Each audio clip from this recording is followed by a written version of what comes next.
I Know That I Am Tall by Toadskabode. Part 2. Throb Knock Neons. Corrects anything when applied externally. Malcolm Jamaica had recently begun wearing athletic shoes, or tennis shoes as he called them, after an interval of 15 years during which he wore loafers. I can already tell this is going to be a difficult year, he said to his roommate Don Durkee as he tied his shoes. It only gets harder from here on out, Don replied. He sat in a chair opposite the sofa on which Jamaica sat. The latter man, the hero of this extended narrative, looked up at his friend. The tying had been completed. He was ready to head out into the world. Really? He asked, sincerely interested in the answer. Yep, Don assured him. He turned the page of the magazine he was reading. I first noticed it when I turned 39, but you're already experiencing it. I feel like crying, Jamaica admitted. He slumped back against the sofa. The outside world, usually such a tempting destination, suddenly seemed an obscene, multi-legged, sky-darkening monster, intent on separating families, smashing pottery, and laying a cold wire of fear across his brain. I know. Don dropped his magazine, Contemplative Techno-Analysis, into the basket by his chair and looked at Malcolm Jamaica. However, he said with a sigh, he really had no choice but to continue as he have done up till now. Yeah, Jamaica returned, putting his hands on his knees and sitting up straight. He clenched his anal sphincter as he had been trained to do when confronted with painful mental images. He nodded, smiled at Don, and stood up. How do they feel? Don asked, glancing at the shoes. Like moon boots. Outside the two men's 100-year-old townhouse, the sky was dark, a monstrous figure subjectively discernible in the clouds. The wind had blown wet, dead leaves over the steps. Malcolm Jamaica could smell burning plastic. Malcolm Jamaica in Rome. The first stop on Jamaica's adventure was Rome. Not the Italian Rome of your historical legacy, but an Eastern construction no older than the first Joy Division album. Jamaica meditated upon the decline of albums as the definitive expression of a musician's vision, as the hemisphere in which he rode slowly descended to the rooftop of the Troglodyte Hotel. I'm certainly not going to start downloading singles, he promised himself. He stepped out of the hemisphere and was greeted by one of the members of the hotel staff. Mr. Jamaica? Yes. Jamaica glanced back to see his suitcase being unloaded from the cargo hold. Welcome to the Troglodyte. My name is Winston O'Keefe. I hope your stay with us will be a pleasant and memorable one. Thank you. Before I conduct you to your suite, Mr. Jamaica, I was asked to give you this on your arrival. O'Keefe handed Jamaica a paper-wrapped parcel, 4 inches wide, 7 inches long, and 1 inch thick. Thank you. Jamaica examined the parcel. The sign of the Mashadal cartel, a sedate sigil stamped in red ink, was the only identifying mark on it. He stuffed the parcel into a large pocket inside his coat and nodded to O'Keefe. The latter nodded in turn to a uniformed man who looked too old to be earning his living carrying bags, yet that is exactly what he did. Carrying Jamaica's suitcase as he followed behind Jamaica, himself following O'Keefe into the hotel. The suite was on the next to highest floor. The top floor is the residence of Prince Hopshi, Jamaica asked in the elevator. One of his residences, O'Keefe corrected. He seemed proud to work in an establishment that now harbored two of the most dangerous men on the subcontinent. He smiled placidly as Jamaica made a brief notation on the index card he habitually kept in his breast pocket. Contact the Klaxon, Jamaica wrote. Haley endures another round. The Troglodyte Hotel, being the kind of establishment it was, didn't have just one bar, but 4.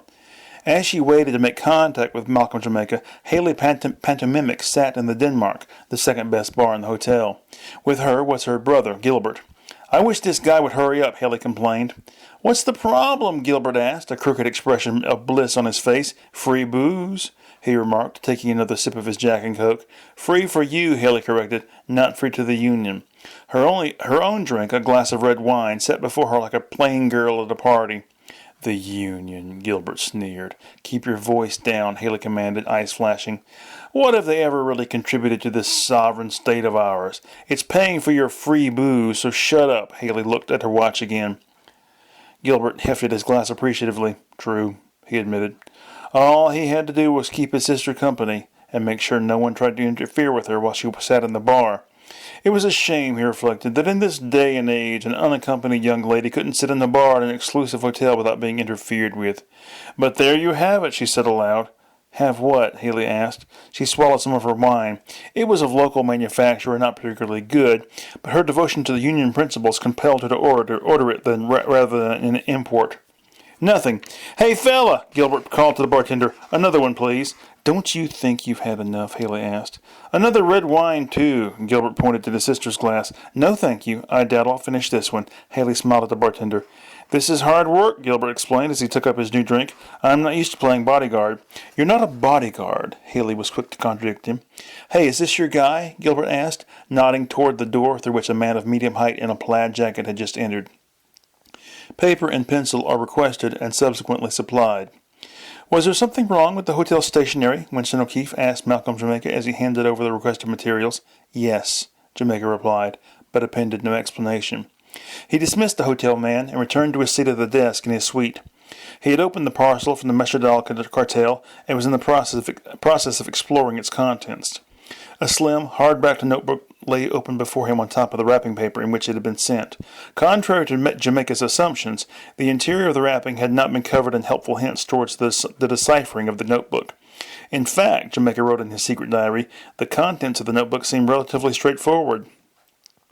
Ignoring the thump of the television in the suite next door, Jamaica began drawing a sketch of the deschaffer device. Each component was labeled, and its function explained within the limits of Jamaica's technical training.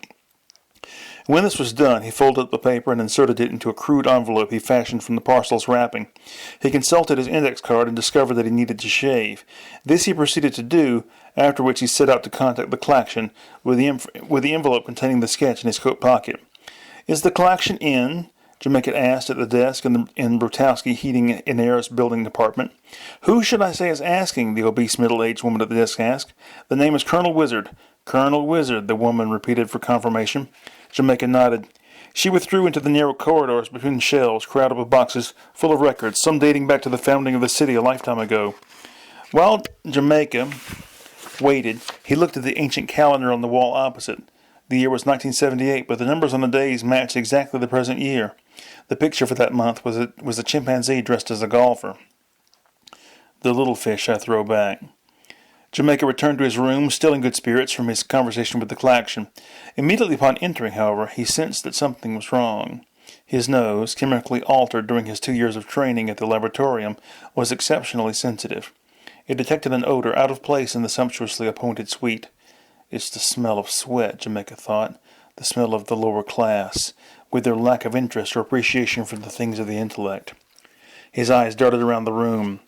Could the intruder still be there, hiding, waiting to plunge a knife or stabbing weapon into his soft flesh? Where would I hide? Jamaica asked himself. A useless question, he concluded, as a place where he would hide, somewhere clever and original, would never be thought of by the stinky intruder. Stealthily, Jamaica padded further into the room.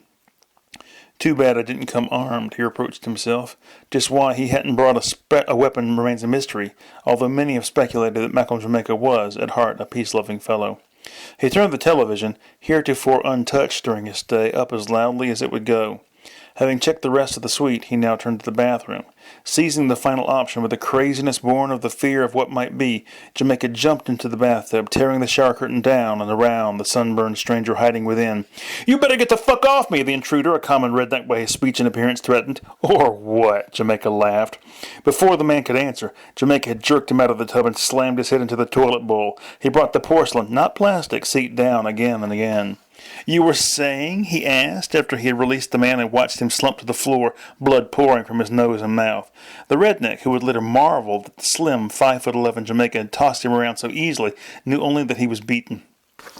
He answered Jamaica's questions readily enough, providing Jamaica with more information that he could fit into place at that time. The exact quote escapes me. That afternoon, Jamaica called Don, his roommate, and asked him to mail him his paralyzer cone.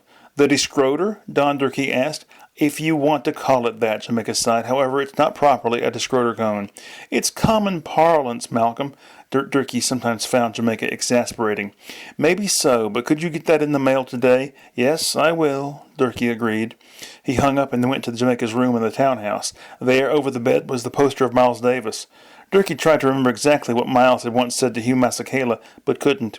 It had made a big impression on Masakela, and it had made a big impression on Durkee when Jamaica told the story to him. Something about the uniqueness of your experience being the defining factor in your life as an artist. As Durkee pulled the shoebox from under the bed, he reaffirmed his commitment to his art.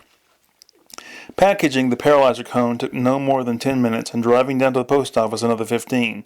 Durkee was back at his drafting table in less than half an hour. He took up his pen and faced the job before him. Don Durkee wrote and illustrated his own magazine called Large Unit Savings. The central feature of the magazine was a comic strip called The Clam. The latest installment of this bewilderingly inept creation was what lay before him awaiting completion. He had only recently added the strip's first recurring character, a squat, Ziggy-like man named Burris, easily distinguished by his bizarre headgear. Durkee was 40 years old, and he had only the slipperiest grasp of what he was doing. Still, he reminded himself as he cast about for anything to distract him from his self-appointed chore, at least I please myself. Some of the other artists he knew, real artists, he characterized them, were puzzled that Durkee was not only satisfied, but apparently thrilled by the scratchy, sloppy figures he turned out. No more intolerant than any other codification. Keeping track of all the characters he was introducing into Clam gave Don Durkee a headache. Friends might urge him to take the easy way out, to give up on the whole business altogether, but his strong sense of obligation, read guilt, wouldn't allow him such cowardly options. He completed what he felt was a sufficiently difficult page of panels and stood up from the table, guilt temporarily assuaged. He looked down at the page. It was good work. It pleased him. Having Ray Gould reveal his ability to play the piano to his fellow travelers on the space blimp had been exactly the kind of thing his comic had been missing until now. A nagging voice inside Durkee insisted on an answer to the question, what next? But Durkee was used to ignoring that one. He made it all up as he went along, and that was what worked for him. Previously, the owner of a dry goods store, Ray Gould, along with his friend the bear man Loper, had been invited to visit the nearby moon of Babualgo on a space blimp owned by Twist and Cum Industries, for whom the mysterious Mr. Schofield, who had issued the invitation, apparently worked. Sarah, however, had her doubts. I have misgivings about this trip, she told Mrs. Goof. You doubt the bona fides of Mr. Schofield? Mrs. Goof asked. I doubt lots of things, Sarah replied. Meanwhile, Ray Gould, having finished playing the short instrumental piece he called Pockmarked Pecker, had begun playing a song called Give Me All of Your Hot Cheese. He sang along as he played, displaying a voice that only could achieve acceptable volume if it was embarrassingly high. Of course, readers of the comic had no direct knowledge of this, as voices are notoriously hard to draw. It was left to Connors, a disembodied head that made occasional commentary on the comic section, to inform them. Ray Gould himself, Connors told the reader, should there ever happen to be one, didn't see anything wrong with his voice. Of course, he was forever justifying himself by saying things like, well, Captain Beefheart's got a less than a mainstream voice, and he's made a career for himself, so why can't I? Flat rate de book. In a like manner, I am constantly telling people, should there ever happen to be any, that if Richard Brodigan, or whoever, could get away with the kind of writing he laid down, then surely no one should have a problem with what I do. But that was 30 years ago and more, is the kind of response to my statement that I am prepared for. Should anyone ever make it, I am ready. Exactly what I'll say I don't know, but the transparency of such objections to my rationalizations should be evident to even the most reluctant of my readers, should there ever happen to be any. It is only by constantly pulling back and revealing more and more viewpoints that I am able to maintain interest in my work. Now, I wouldn't admit that to just anyone, but having already told you of my ridiculous, self-serving comparisons, I feel that you can handle the greater truth. The minutiae of fiction is tedious to me. I like to keep things moving. They say never complain, never explain, and yet here I am doing just that, but I really don't know who they are, and besides, I've seen Brodigan explain things several times, so I guess I have permission. No English teacher is going to come down on me. Connors, winking into view in the foreground so that the little Icelandic cowboy taking a nap in the adjacent booth is partially obscured, observes, Toskabo usually has at least one of these spells per book. They seem to coincide with periods of either self-doubt or fatigue. As annoying as they are, the powers that be have decided to leave this one in out of reverence for tradition, and because, in truth, it seems that a little whining is a small price to pay for such insights into the literary process. Letters objecting to either Connor's appearance or his comments may be addressed to Don Yerkey at Big Unit Savings, 120 Obsolete Mill Road, Turdley, Catatonia. Personally, I object to the way he has depicted me, a greasy-haired old man on the cusp of obesity, but I won't bother writing him any letters. I know he has a lot on his mind at the moment. He's worried whether the paralyzer cone will reach his friend in time, and how he's going to spend the rest of the day. The last thing he wants to do is sit back down at the drafting table. Assembled from the koala tin. Any mail for me? Jamaica asked at the front desk. I'll check, Mr. Jamaica, the attendant replied. Expecting a Christmas card? A voice at Jamaica's back asked. It was Haley pantomimic, standing there in turquoise pantaloons and a man's white undershirt, cunningly cut and sewn to emulate the look of a dentist's lab coat. Hardly, Jamaica smiled, though he felt the woman's line had been lame. Here you are, Mr. Jamaica, the desk attendant recalled Jamaica's attention. He handed him a package wrapped in the comic section of the Turdley Truth Speaker. Thank you. So you do celebrate Christmas, Haley said with smiling eyes and a gesture at the package. Jamaica made light of the remark. Sure, doesn't everybody? He told Haley that he was going back to his room before setting out for the day. Would you like to join me? That's kind of what I had in mind. In the elevator, the woman continued. I need to speak to you in private. Understood. Aren't you going to open your present? Haley asked once they had settled themselves in the anachronistic chairs. Why not? Jamaica replied. As he tore off the wrapping paper, he invited Haley to begin talking. The Union is concerned about your association with a creature called the Klaxon. While it is one of the fundamental tenets of our creed to advocate the brotherhood of all mankind, we do not feel that this policy should be extended to persons of xenonymous origins and— What is that? She interrupted herself to ask. A paralyzer cone, Jamaica told her. You may have heard it called a discroder, but that is a xenonymous term, incorrectly applied. What's it for? Inducing paralysis, Jamaica explained. He then shot the woman. Production interrupted by mouse tribute. The lunar mice of Baba Yaga, of whom the Klaxon was the largest and most noteworthy example, had a contractual lock on the movement of gum paste and navel jellies through the portagerie. Naturally, then, it was to the Guild Council of the Lunar Mice that the city commissioners complained when the interruptions in the flow occurred. What's the problem now, Randolph? Asked Ned Longley, commissioner for the 3rd District. Is it a holy day for St. Whiskers? Several people laughed, but most kept silent. This was serious business. Actually, Randolph Gunch straightened his glasses and moved closer to the microphone. We're in the middle of a tribute. A what? Longley demanded. He had no use other than a contractually obligated practical one for the lunar mice, and no respect for their customs or culture. To whom? Brenda Filter, the 5th Commissioner, and a person of more tact and education than Longley, added. A great mouse. Gunch's face took on as much of a rapturous look as it could, given the inherent limitations of mouse physiognomy. A wonderful mouse, Sir Neville Slacks. They must have other, more subtle facial clues as to their emotions, thought Burke bravely, a reporter for the Rome Rooter. He determined to look into the matter at the first opportunity, but for now his assignment was clear. Keep an eye on the young woman in the baggy turquoise pants and the cheap lab coat who was hovering behind Colvin Stour, commissioner for the 2nd District. No one seemed to know who she was. Bravely felt he had seen her before, but he couldn't say where. Twice during the hearing she had passed Stabber notes. What connection did she have to the commissioner? I respect your natural inclination to ignorance, Commissioner, Randolph Gunch was saying, but I will not placidly sit here and listen to you belittle my people and our traditions.